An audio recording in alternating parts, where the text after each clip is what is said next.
News tonight, provide clarification on leaked audio conversation with Oyedepo. Federal government challenges Peter Obi.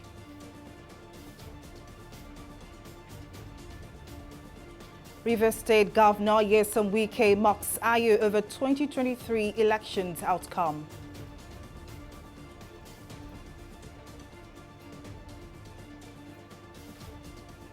And reps invite Finance Minister, Secretary General of the Federation, NNPCL, over $2.4 billion stolen crude probe.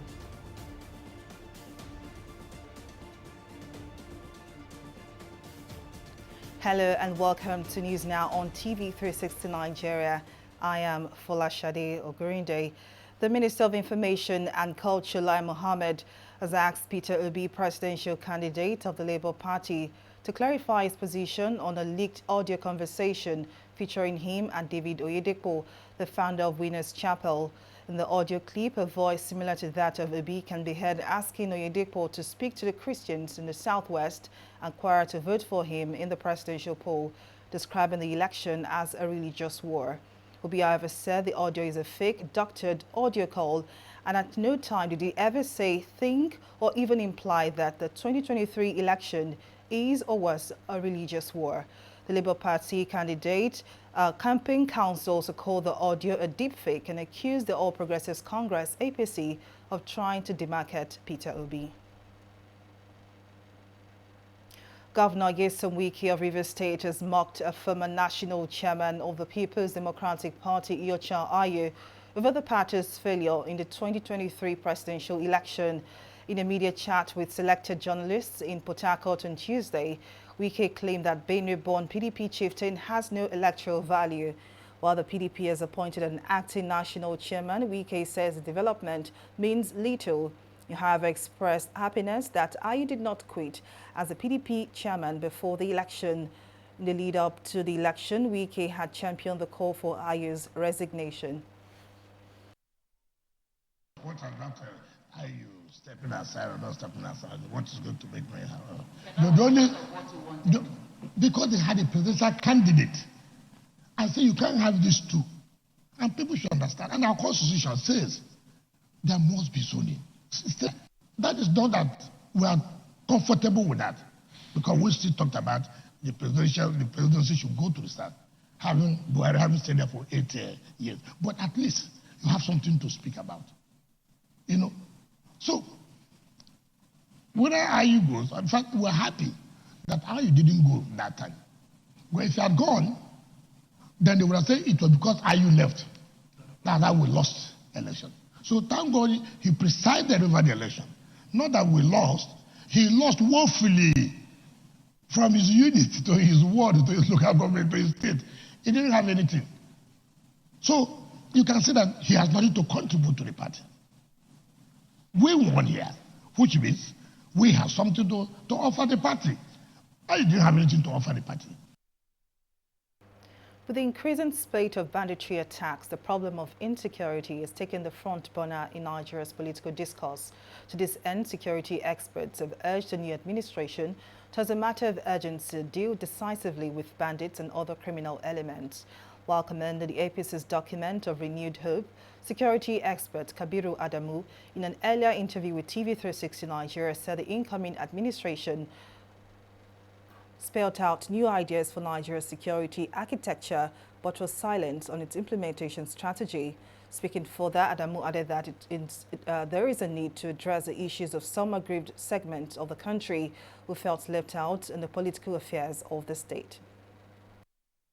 So we're hoping that as part of the transition process going on at the moment, and of course behind the scenes, there is a lot of conversations now going on regarding how to implement all of these promises that were made. One area that the document was silent about is the correlation between climate change and insecurity. So I'm hoping that as part of the conversations too, that this area will be looked at closely, because there is a very close relationship between the climate change and the absence of implementing adaptation measures within the climate change spectrum, especially at the federal level and at the state level. and how this is driving insecurity across the country. The other ones are the soft components of insecurity. And I know the document spoke around poverty, unemployment, and the several other components. One thing that the document was silent about, again, is this grievance mechanisms that have failed, as it were, in Nigeria. There is a lot of grievance. The politics itself created new grievances.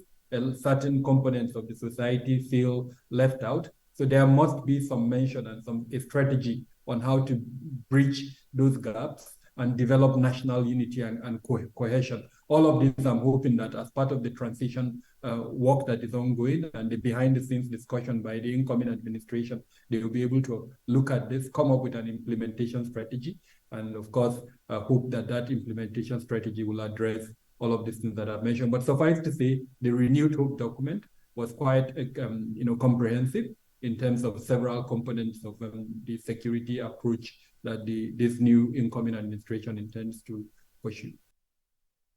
The House of Representatives ADA Committee on Oil Theft has invited several high-ranking officials in the federal government over its investigation into the alleged loss of over $2.4 billion in revenue from illegal sale of 48 million barrels of crude oil export in 2015. Some of the officials invited on Tuesday are the Minister of Finance, Zainab Ahmed, and the Secretary General of the Federation, Boss Mustafa. Also summoned are the Acting Accountant General of the Federation, Silva Okoli-Abo, and the Nigerian National Petroleum Company Limited, among others. The committee is also concerned about the disparity in figures from crude oil sales from 2011 to 2014 and is accusing the Minister of Finance of approving payments to whistleblowers in variance with the whistleblower policy. Meanwhile, a group, the George Ubo Whistleblowers Network, has stormed the National Assembly to demand transparency from the House of Representatives panel set up to look into the 48 million barrels of oil that were illegally sold in China. The group, led by Peter Umo, which described itself as a civil society organization with a mandate to fight corruption, carried banners and placards with inscriptions denouncing the setting up of the ADA committee by the lower chamber, when the crime, according to them, is already being litigated against in the court of law. The House of Representatives had in December 2022 resolved to set up an ADA committee to investigate a whistleblower's claims that 48 million barrels of Bonny Light crude were illegally sold in China in 2015, as well as the insurance status of the cargo. We are suffering injustice among the mandate in the public interest and in the interest of the override any other interest in any democratic dispensation. The scheduled Honorable Mark Billa led ad hoc committee hearing on illegal sale of stolen 48 million barrels of Nigerian crude oil in China. No be lie, no be lie. Violation of two principles. Number one, the whistleblower which finished Honorable Mark Billa the information gram the 48 million barrel crude oil stolen did not file any petition on the National Assembly giving rise to the hearing. Neither were there any call at witness to testify during the hearing. Our chairman, George Obua, known as the whistleblower, whose petition of the National Assembly led at the sack of the former EFCC chairman, Lemoret, can authoritatively state his file and lay on the floor because William boycotted the screenshot due to the process. William reported ad hoc committee hearing is a scam and unliterated action participated by the grid. A coalition of interest groups under the aegis of the Free Nigeria movement has said the Nobel laureate Wole Soyinka has betrayed the trust of Nigerians that Nigerians reposed in him. The movement is reacting to the remarks by Soyinka that the 2023 Labour Party vice presidential candidate Yusuf Datti Baba Ahmed is exhibiting a do-or-die attitude by saying that Bola Tinubu, the president-elect, should not be sworn in. Speaking at a protest conference in Abuja, the convener of the Free Nigeria movement, Moses Paul, accused Soyinka of pursuing a selective witch hunt instead of focusing on the real issues surrounding the 2023 elections. He further called for a boycott of Soyinka's literary works, articles, events and public engagements that celebrate his achievements.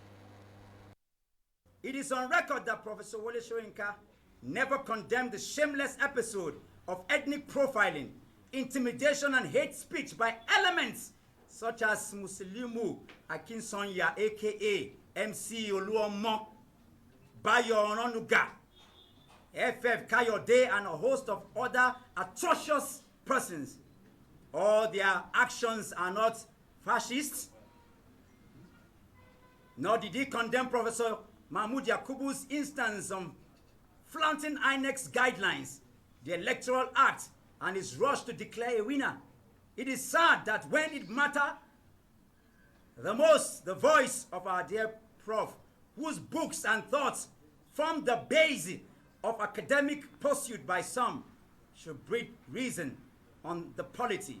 He chose to stand with the oppressor in the burning house. We therefore call for the boycott of his books, yes!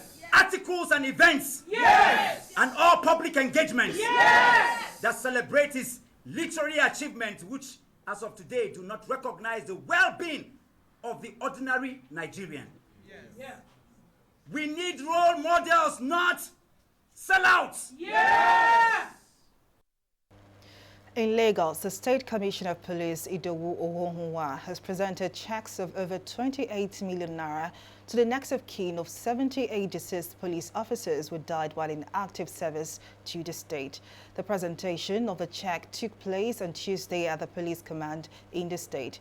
While a total of 36 officers were promoted and decorated, the Lagos CP said the reward system aims to reward befitting officers. More details in this report. Here at the Police Command Zone 2 headquarters in Lagos, a total of 36 senior police officers have been promoted and decorated.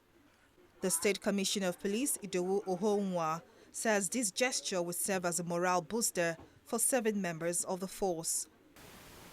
Lagos State is one of the leading beneficiaries with a total of 36 officers. Senior officers that will be promoted to the next round. And this comprises of 15 chief superintendents of police that will today be decorated with their new ranks of assistant commissioners of police. I'm also very much elated because we're also making presentations of a total of 28,585,092 naira 87 kobo to families of a total of 78 police officers that have either paid the supreme price in the service of these states or of these states, or are bearing various degrees of injuries. Beaming with smiles, the newly promoted and decorated officers say they will double their effort and will perform excellently in their new office. We want to assure the Inspector General of Police that we are being motivated on this track today is a motivation to continue to work harder, and that we promise him we shall do. We want to reassure the general public because higher rank demands higher work responsibility, that we are going to redouble our effort to make sure that citizens within the country are able to close their 2 eyes and sleep safely. After the decoration ceremony, the Commissioner of Police issued checks to families of deceased police officers. While charging the beneficiaries to utilize the money judiciously, the CP explains that death benefit will go a long way in alleviating the suffering of families of the deceased police officers. Beneficiaries express gratitude to the Commission for paying in full monies accrued to them. Right now we have some projects we are doing, like the place I'm living. So I have to put some things in order, so it will go a long way, and my children that are still in school, it will assist them too. Check will be given to my mom. She is the best to know what we are going to do for her, actually. Because like mostly my siblings are still in school and they are very, very young. And I believe they're going to like pay for their school fees and some other things in their house. I'm going to say a big thank you actually, because like it has been a long time already, and giving us now, at least, God has even answered our prayers. Like, it has been a long time, though. Like, we have been praying to receive this check for a while now, and like since 2020, you get like I'm happy now. At least we are free. The presentation of the checks is part of the Commission's ongoing welfare scheme for the families of deceased officers. Folashade Ogurinde, TV360 News. We'll take a break here, but still to come. Finance firm predicts unemployment rate hike for Nigeria in 2023. Details of the story and more right after this break.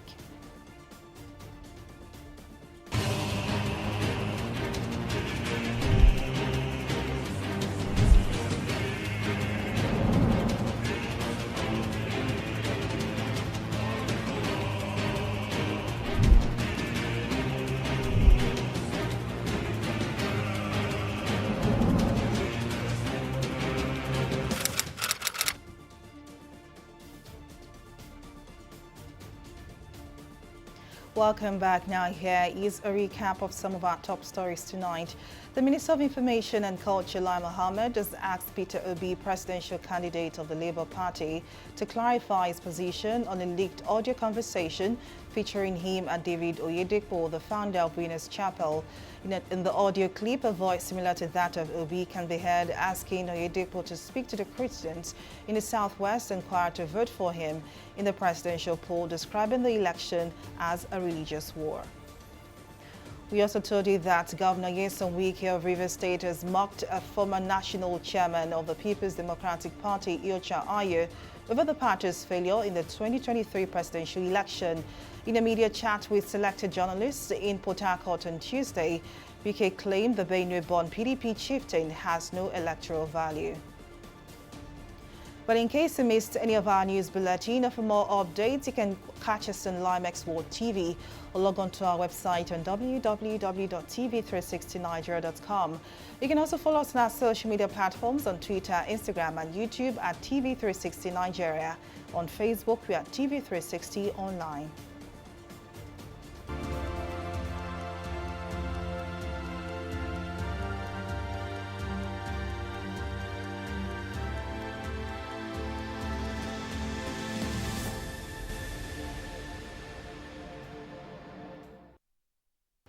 The Biden administration is launching a $5 billion plus program to accelerate the development of new coronavirus vaccines and treatments.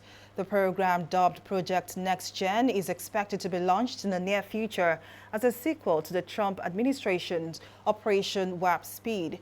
The goal, according to the White House, is to develop a pan-coronavirus vaccine and treatment that will be able to withstand future threats from the family of viruses that includes COVID, SARS, and MERS. We'll take a breather now and be back with more stories and business. To stay with us.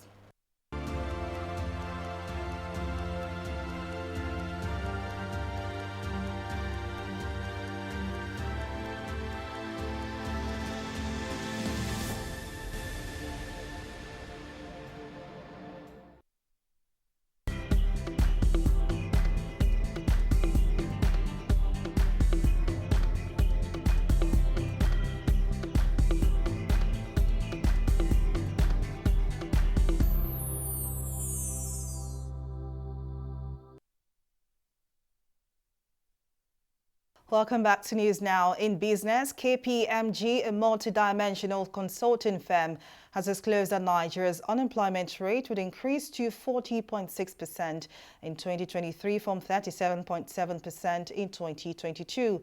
A recent report titled KPMG Global Economy Outlook Report First Half of the Year 2023 said the figure of job seekers would rise in 2023 due to the decreased economic growth and the inability of the country's economy to absorb the 4 to 5 million yearly graduates into the Nigerian job market. It also explained that the unemployment and inflation rates would shoot up rapidly in the year 2024. But for more analysis of this report, Adewale Oyenride, the Director General, Nigeria Employers Consultative Association, NECA, joins me now. Thank you very much for your time. Now, I want to know what your thoughts are on the data released by KPMG indicating that Nigeria's unemployment rate would rise as high as 40.6% in 2023. Yeah, good evening and thank you for having us. Well, the report by KPMG is not far from the truth. Some might even say it's a conservative analysis of the anticipated unemployment rate. Now, when you talk about unemployment or employment, they are not fictitious conversations. They should be based or situated rightly within the context of a parameter or parameters, as you want to call them. If the unemployment rate is reducing, then there are definitely some parameters that are influencing it. If the unemployment rate is growing bigger and higher, there are also some parameters that are influencing it. And within our context, we realize that all the indices that we have currently will not, or probably will not, support any analysis that says the unemployment rate is coming down. For unemployment, for an economy to grow in basic economics, production and consumption must be going on uninterrupted. Even where there are shocks, the monetary and fiscal policy of the government will create an environment where those shocks can be mitigated. Or in some instances, as we find in some other climes, countries of nations, of developed nations, of not so developed nations, also create palliatives, create grants, or deliberately create structures, institutional structures that will help the economy to keep grinding, even in spite of the shocks that it might be facing. In our case, that has not been the issue. From the last report of 33 point something percent of unemployment rate, and the projected 41 point something that KPMG reported recently, what we look at is, look, what are the parameters? Up to now, we've had shocks, interrupted consumption, interrupted production. The rail sector is not producing to capacity utilization. The business environment has not been friendly enough to ensure that production or business sustainability is guaranteed. And if sustainability is not guaranteed, then you can't even talk of competitiveness, because you have to be sustainable first before you talk of competitiveness. Limited investment by the private sector, even the foreign direct investments that should boost business growth and boost economic activities, they are not coming the way they used to, because the environment is not friendly enough for businesses to grow. And why government brought you there, KPMG has said that the country's inability to absorb its over 5 million graduates yearly is the major reason for this data. But briefly tell us, what are the ripple effects of this report, if indeed it's valid? What are the ripple effects, and how serious is this really if you have over 5 million graduates who could be jobless by the time they're through with school? So what are the ripple effects, on a larger scale? Now, two things quickly. First, the 4.5 million that was quoted. Your rate of job creation or business sustainability rate must be higher than your rate of the rate at which you are turning out graduates for your figures to start coming down.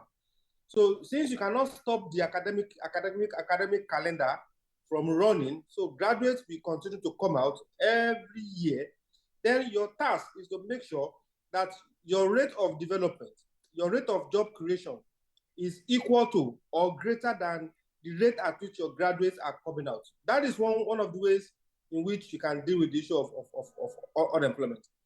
Now, you mentioned the issue of the risk involved, massive risk involved. you have the most productive, the most engaging of your population out of job. You run the risk of insecurity as we have it currently. You also run the risk of compromising the growth of your businesses that are struggling, because those that are not working, their disposable income is also tending to zero. And if those ones cannot patronize businesses, they cannot patronize the manufacturing businesses, they cannot patronize the service industry. If they can't patronize those industries that thrives on consumption, you're also creating problems for those industries, because if they don't sell, they can't grow. And if they can't grow, they can't expand. If they're not expanding, it affects the capacity. If they're not expanding, it affects their ability to even pay salaries. If they're not paying salaries, it affects the ability of their staff to pay house rent. If they're not paying house rent, it affects the capacity of the landlord to send his children to school. If he's not sending his children to school, it affects the ability of the school proprietor to pay salaries. Well, indeed, it's certainly going to cross the effects of this is certainly going to go across all segments and sectors of the economy. But I'm sorry to cut you short there, Mr. Adewale Oyorinde, the Director General, Nigeria Employers Consultative Association, NECA. Thank you very much for your time and your contribution. Well, let's go for a short break now. Up next is a review of the stock market. Stay with us.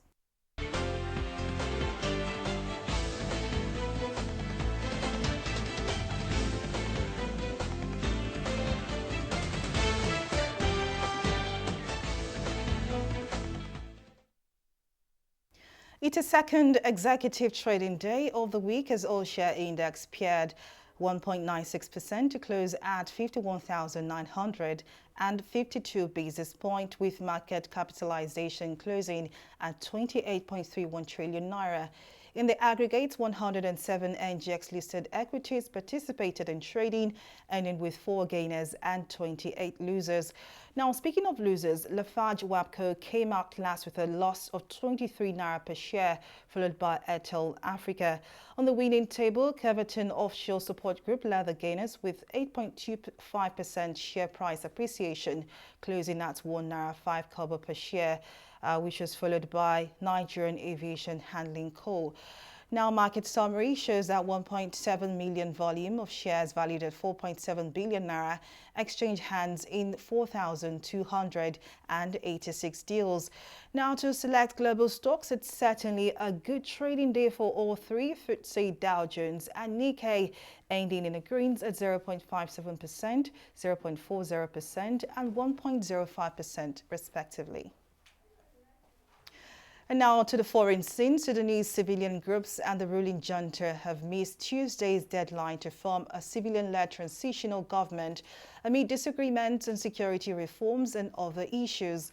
According to a timeline set up by the parties, a new prime minister would have been announced on Tuesday, as well as other officials of a civilian-led government.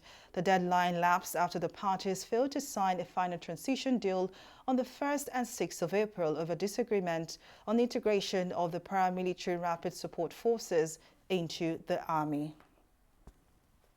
Well, Super Falcons of Nigeria on Tuesday hammered 2023 World Cup co-host New Zealand 3-0 in the second friendly game in Turkey.